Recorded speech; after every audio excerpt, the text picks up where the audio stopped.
Hello Flickering Myth family and welcome to our channel. My name is EJ and in this video we have a brand new movie review. There is the Michael B. Jordan debut film, a new entry to the Rocky Creed legacy. Yes, we are going to be discussing Creed 3.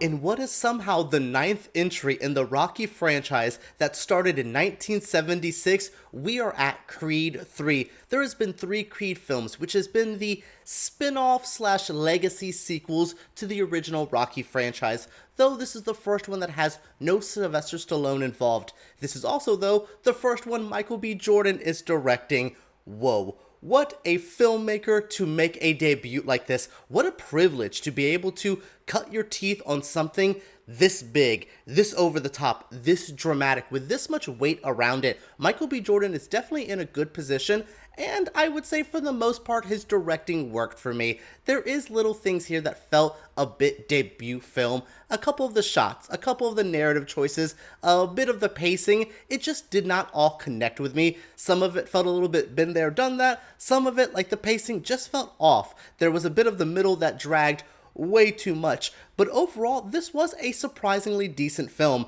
I am not a big sports movie fan, so I would say there's a part of me that saw this movie as just a typical sports drama, but there is A-list talent involved that help elevate this.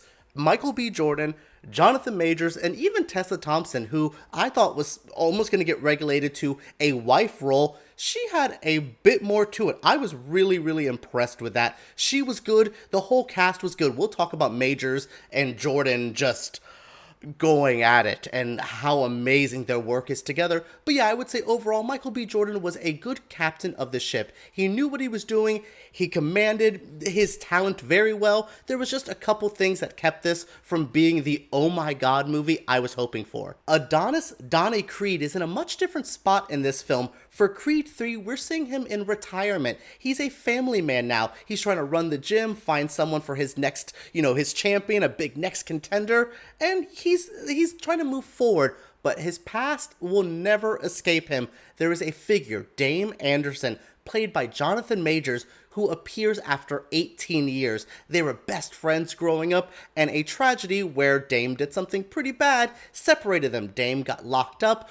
Pretty hard time, 18 years, and he was on the cusp of being like a boxing protege, so he feels like he lost a lot. There's some anger and resentment towards him and Donnie's character. There's a lot of bickering, there's a lot of childhood trauma that they're trying to deal with that is carried over into their adulthood that has not allowed them to deal with their feelings, both of them. There's a lot of talk about Adonis not really knowing what to do with his feelings, not expressing to his wife, not being open enough for his daughter and the people around him.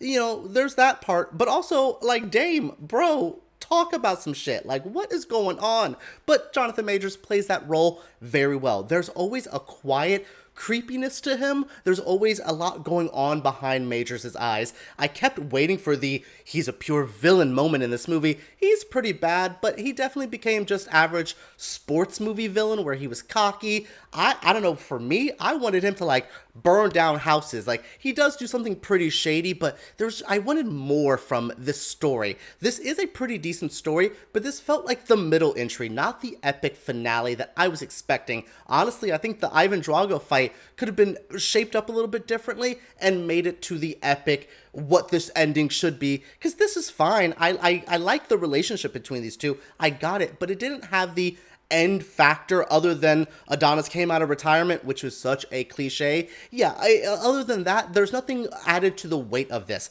I like these two's drama. I understand it. I feel the motivation. It just didn't have the oh my god, the wow, the over-the-top factor that a third entry has, that as epic finale, and that is Michael B. Jordan's debut. I was just expecting more. Michael B. Jordan definitely makes choices throughout this film as a director. While I may not like the narrative and I find some of the more fine-tuned technical aspects not to be up there, there are some really fun artistic moments. There is a lot of slow-mo close-ups during the boxing. The boxing in this movie looks insane. There's some weird green screen-ish moments, but there's like an epic artistic choice at the end as well. There's a lot of things that Michael B. Jordan definitely understood what he was doing, but to me, his strengths lie in him as an actor. I think Michael B. Jordan is so talented. He does so much with so little. He does so much with so much. He's a powerhouse actor. He really knows what to do. He understands his character. He understands what we need from him as a performer.